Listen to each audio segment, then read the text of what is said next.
Right now, we're feeling helpless. Do we have the missing piece to survive until Saw X is released on September 29th? Do you feel how I feel? Will you see what I see? When it comes to Halloween, it must be Saw, baby. All right, so we back at it again.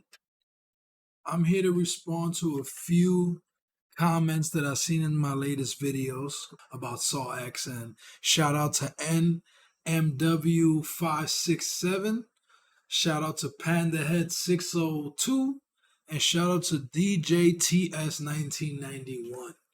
I'm gonna try to respond accordingly to each one in order.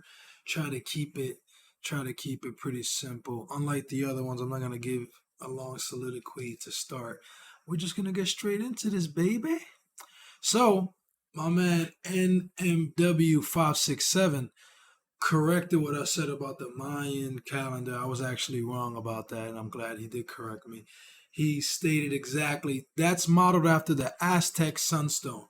The circle in the center and the four squares surrounding it represent the legend of the five suns. It's a stretch to call it a calendar, and it's not a Mayan at all. My direct response is he's correct. It is exactly inspired by the Aztec sunstone. And then I wrote Dr. Gordon's home clock. And then I wrote, I'm stupid. So I just generalized it because I will mention that Dr. Gordon's home clock. I will show it on the screen right here so you know exactly what I'm referring to. It's pretty eerily similar to that clock that was in Dr. Gordon's house, you know? Pretty interesting. Which is already adorned with, puzzle pieces. It already has saw symbology. So now we get to PandaHead602. Thank you so much for the comment. Speaking on Kramer himself for Saw X, and if all he has is Amanda, that means he brought a team to Mexico too. Or he needs additional help. I feel like there's too many people, especially the taxi driver. What the fuck? Why head just the driver? The janitor, there's people who weren't in that surgery room with him. Sorry for rambling while you decipher this. Okay, so these are all separate questions. So, um, what I just wrote down, this is just like default. This is my initial responses. I wrote, seems like a lot to do for Amanda to do alone. And now I must agree with your logic. Uh, Way too much for just Amanda and Jigsaw to do.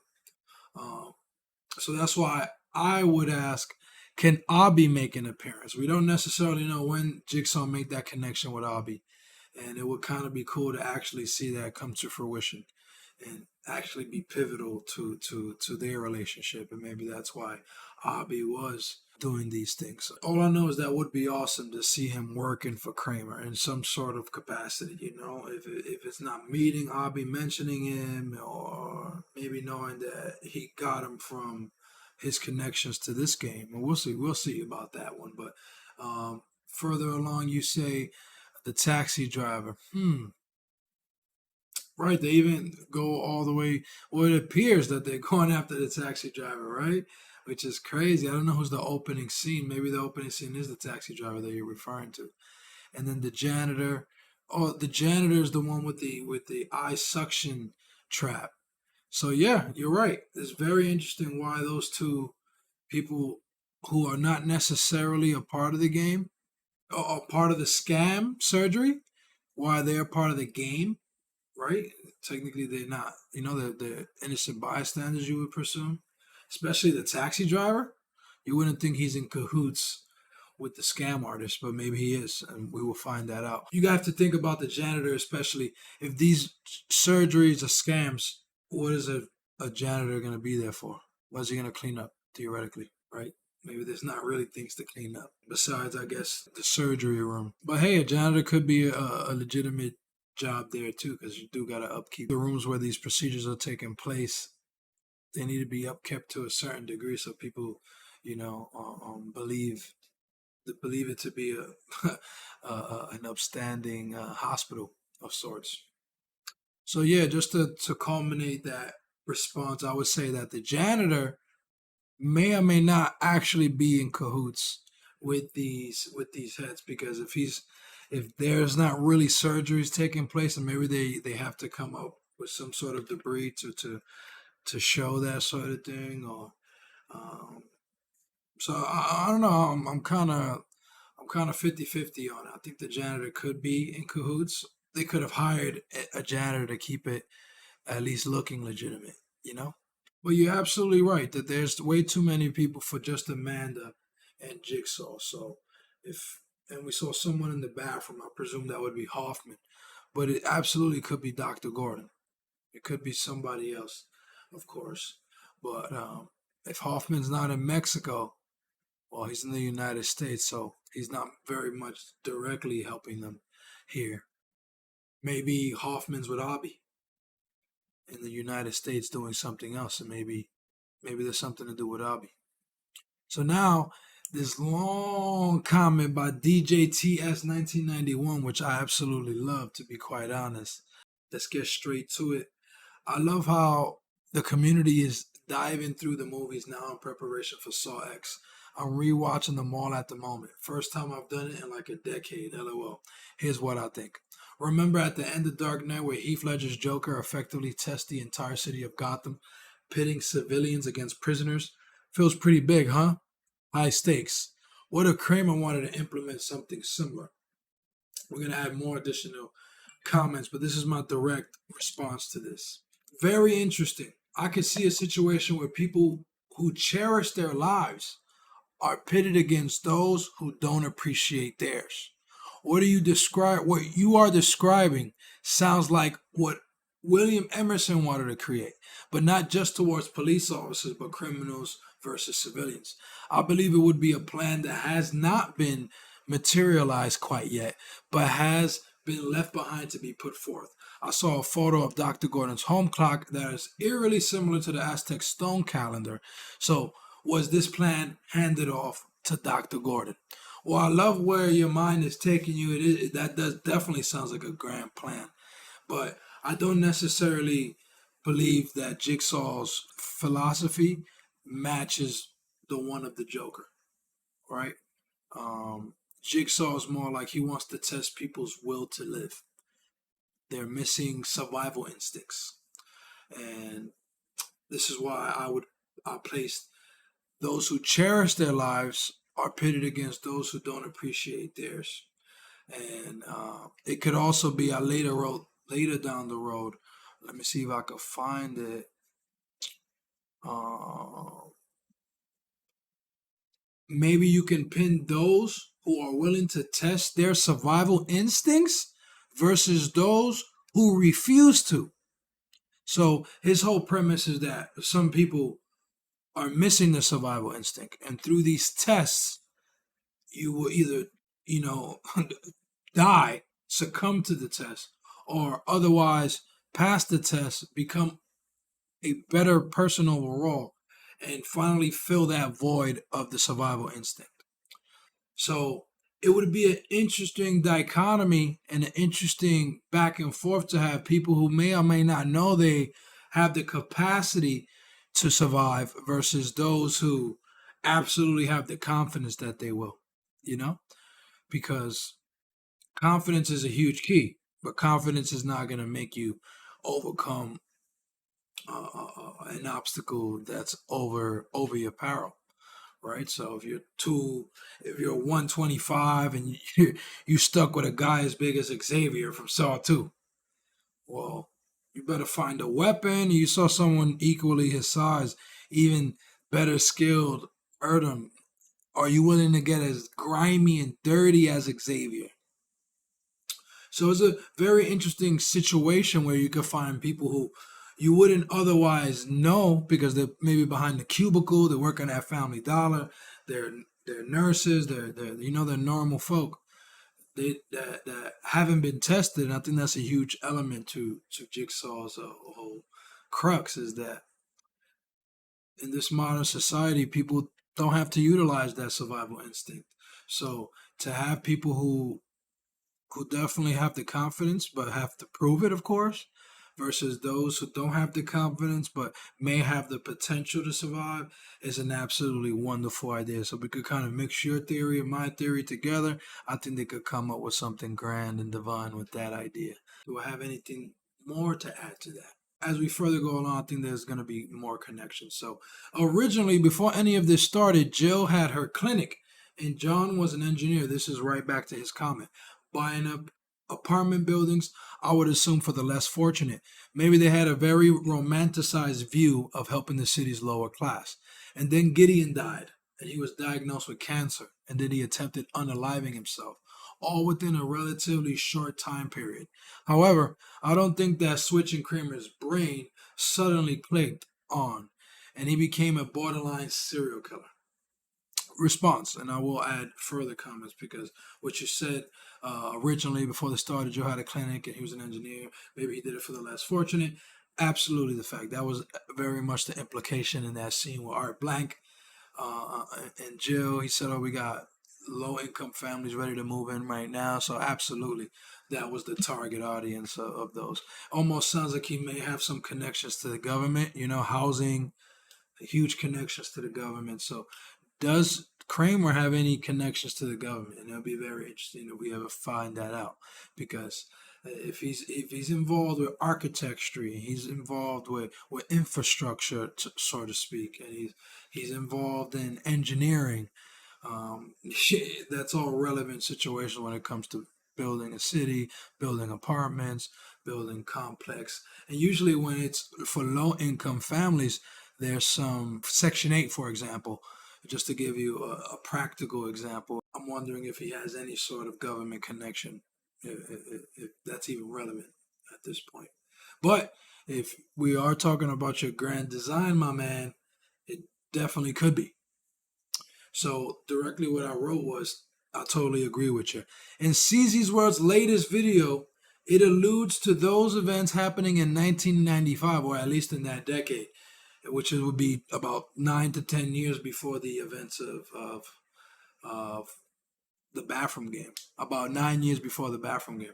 But you are right that he may have been thinking about this for a long time. He saw multiple drug addicts, prostitutes, mentally ill patients, etc. So they absolutely jaded his initial views on the lower class. So you start your project and your initiative. Joe opens up a clinic. Your initial goal is to help these people, but then you realize they really have to help themselves. Remember, he literally uttered that to Jill, and after she was recovering from her miscarriage. So he very much came to that conclusion that they had to help themselves, that he was no longer able to help them in an indirect way, or like in a supplementary way. He has to now test their will to live, and that's his whole philosophy. That's his newfound of life's purpose. So I must agree with the next statement. I think it was a process that took years and years and years. These events were just the catalyst. I mean, Kramer's an old man. Even in Saw 1, he's like 60. So you're absolutely right. And you don't unalive yourself or attempt to and survive and then instantly become an ingenious trap designer. So he must have had some sort of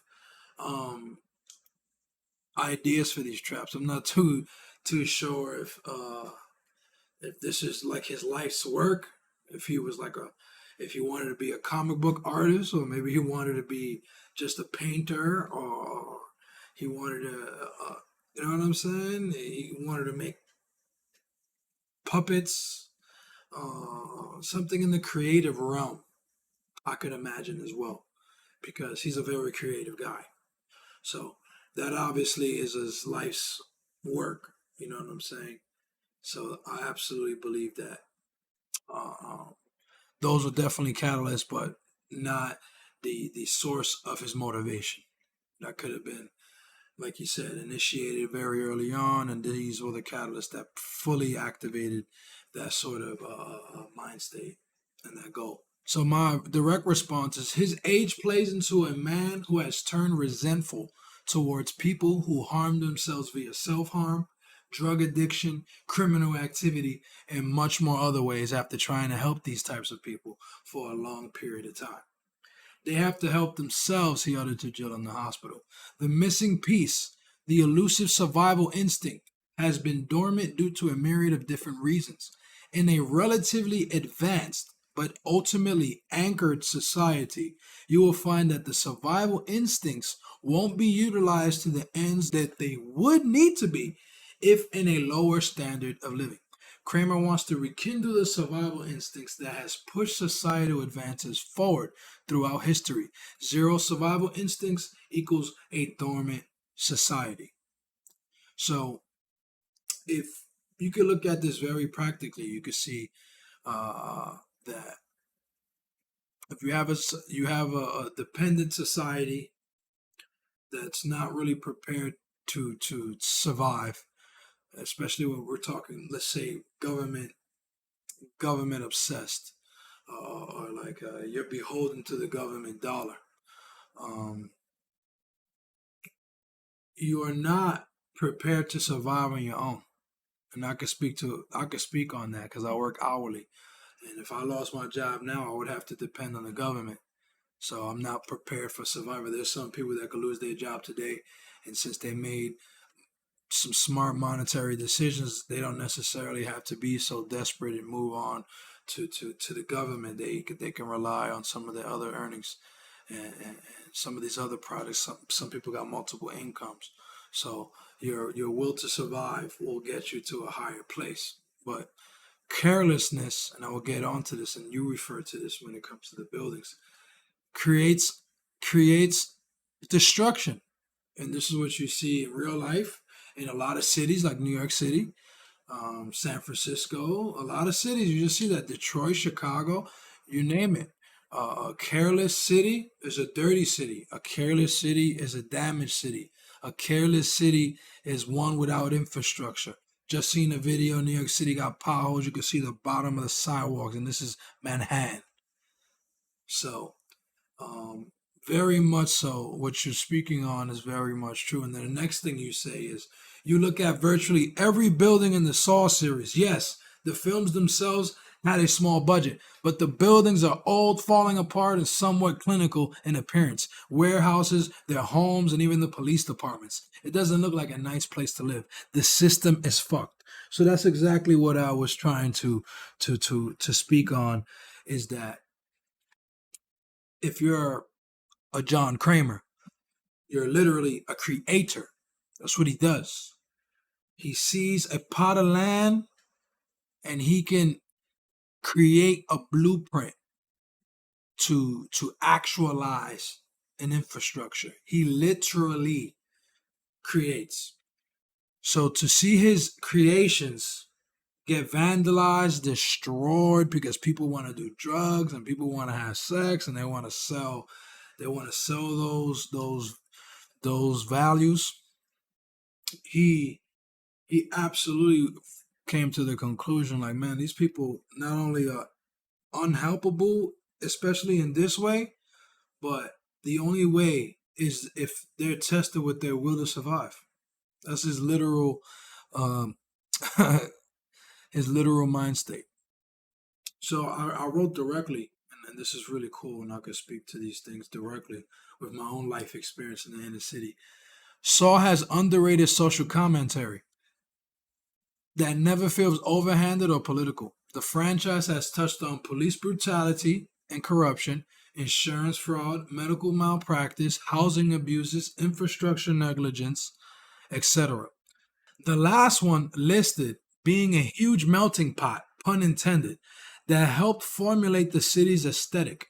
Carelessness breeds destruction, and that's the direct result of a society filled with people who don't appreciate their blessings.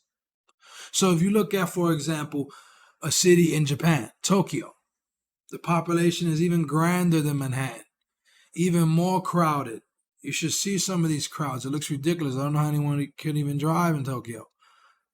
But it's clean. Well, I don't live there, but based on what I see, it's clean. So that means there's a level of care that the culture of Japan exudes and consistently, works on, and you can absolutely see that in the Saw universe, these people, just like in these real life cities, they just don't give a shit. They do not give one iota of a shit. Gideon's death made Kramer finally realize the populace were beyond saving. His cancer diagnosis made him realize his legacy was inherently pointless, and his suicide attempt gave the idea for the games themselves. So, the way I responded to that is this is exactly right. Gideon's death changed Jigsaw's legacy goals. He was to teach Gideon his philosophies and ingenuities, but it later changed to what we all love about the franchise, testing people's will to live. Kramer truly believed that not only was it a blessing to endure through such pain, but that his survival instincts were tested in the first place. He was now convinced that this was his true calling and his life's purpose. So, if you are in a situation where you try to kill yourself and you have a body that's literally on the verge of death due to cancer, but having said all of that, you survive off a drive off a cliff, a crash off a cliff at the late stages, like you said, he's about 60, he's an older man. All those things against him. Life was truly testing him. So he could believe that that came from something, that that was a purpose, that that was supposed to happen, that he was supposed to attempt to kill himself, but that he was also supposed to come out of that alive, and that he proved to have the survival instinct he's been cherishing. But it's not only the fact that he survived it, it's the fact that he was tested at all that he appreciates as well. So now back to what you were saying. So my theory is this grand plan was to take the buildings he's been buying and turn them into a metaphoric ticking time bombs in a grander unified game where half the population have to fight for their lives all at once. So I'll just respond because this is a very interesting concept, and we can mix it with what I'm saying. People who have the survival instinct versus those who don't. And in essence, those who believe they do to those who refuse to even want to prove it. That would be an interesting dichotomy. But I offer what I believe that these things could be. The ticking time bombs can be activated by the ending of some games that will start new games in the chain. So we are talking about a grand game. This is a bunch of warehouses. It could be that it's like a chain reaction, and one leads into another, or a series leads into another, or we can look into a situation there's masses of people have to solve a game that's being broadcasted, maybe on the internet or something like that. Maybe that's a little bit too modern for so. Maybe you pin those who are willing to test their survival instincts. Oh, I already I've been saying that. But maybe there's an abandoned warehouse waiting to be discovered, which leads to the start of a new game. You know, like a bear trap. You walk in, you step on it, boop, you caught. I wonder if there's a situation like that where someone's inevitably going to be caught up in a warehouse where a game has been set up premeditated to set somebody up. I don't know if it matters who the test subject is, but most likely, if they find the warehouse, maybe they will push towards that. They will give an inkling of where that warehouse was, so that it gives it a higher chance that it would be the victim that Jigsaw actually predicted. So that would be my idea of that. But William Emerson's idea that he could kind of set this up in the police force would have been very interesting to see materialize, because how do you make that happen, in a grander scale? That one's very interesting to ponder.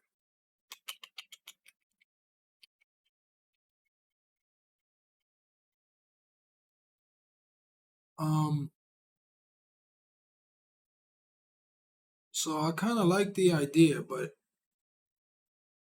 just how do you set this up? How many people you would need to set this up? But you do allude to how that can be filled, so which I do appreciate what you say here. Many of Kramer's victims in this series aren't necessarily bad people on purpose, but bad by necessity.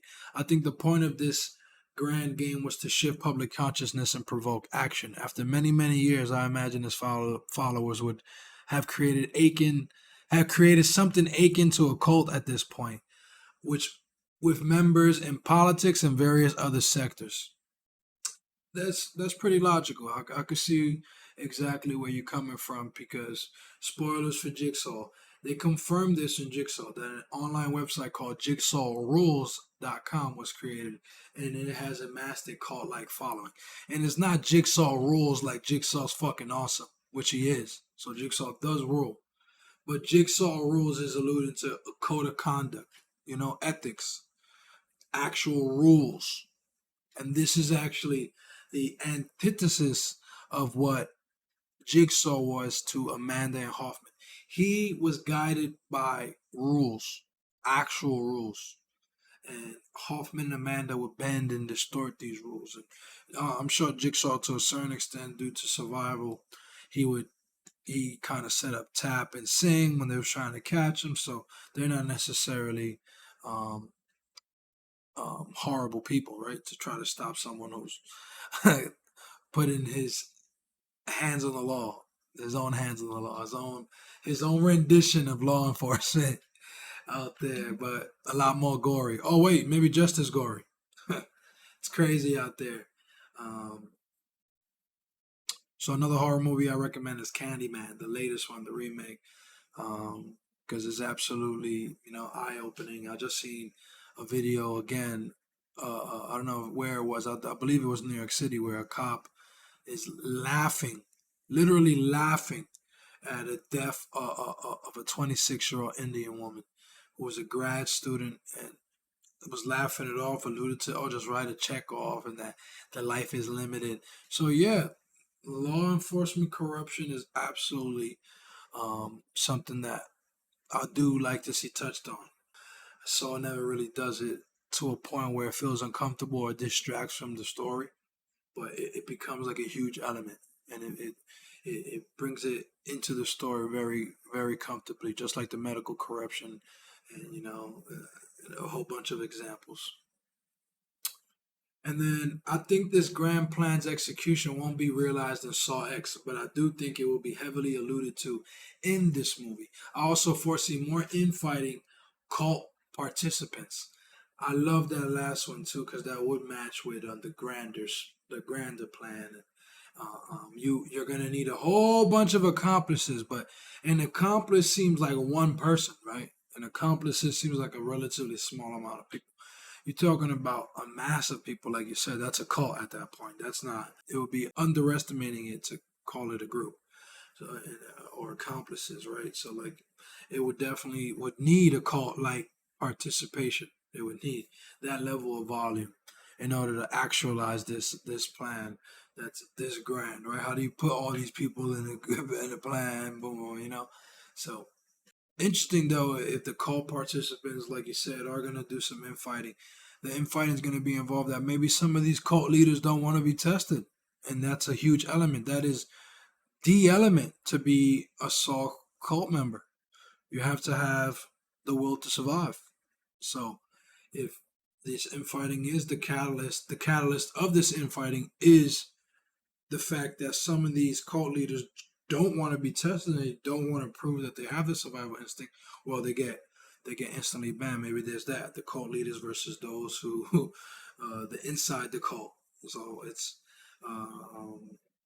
those who don't want to survive, they'll prove their survival instincts versus those who have or will or are willing to. So and I do agree that it may not be straight up directly stated in the movie, but it will be alluded to. Or some inklings would be out there that we could imagine going into Saw 11. Um, I do want to respond to this, and just to respond to the cult like dynamic, because one of John's strongest talents was his ability to make you feel as he feels and see what he sees.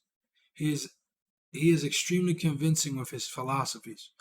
So in many ways, his high level communication is very much the reason why he was able to convince so many people. from different walks of life.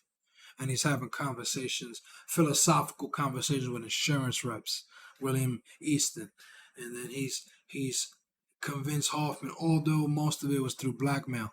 But Hoffman did turn around to embrace some of this philosophy. He did too believe in that, right? He he used to also he killed that homeless man that held the gun against the worst detective in the whole franchise, Dixon.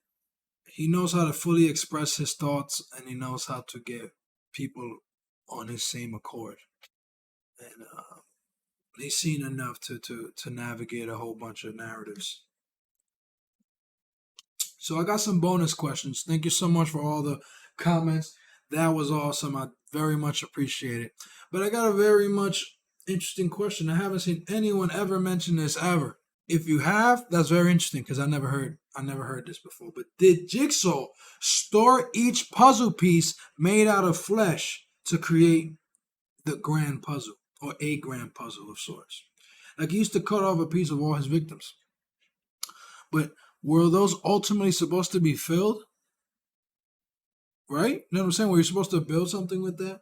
Would that be the clue to the grand design? You know, the flesh pieces from each victim.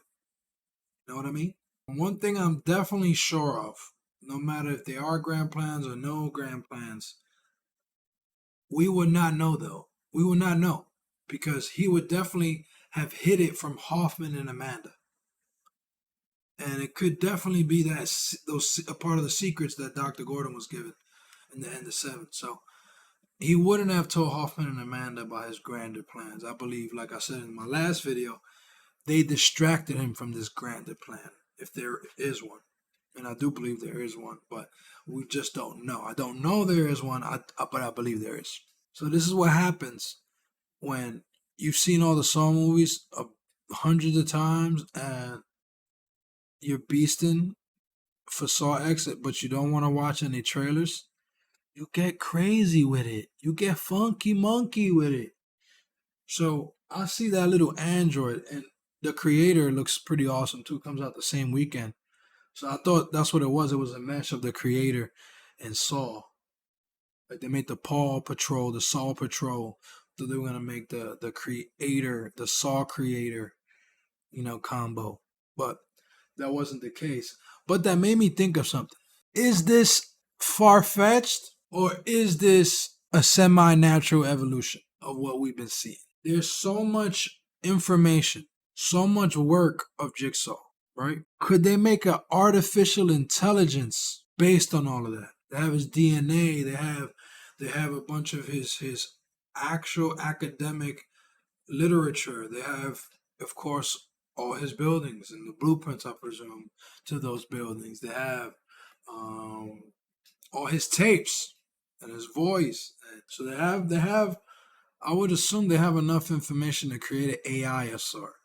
But is the AI alive and it's coming to pieces, or is it just an AI that they create to get an idea where this grand plan's clues are, or maybe they're able to reincarnate Jigsaw in a way so that his plans can continue, or and they create an AI to decipher all of his work, and it discovers that there's a deeper reasoning behind each of these games that we've watched so far, and that's the catalyst to find out the ultimate game or something that's beyond what we believed.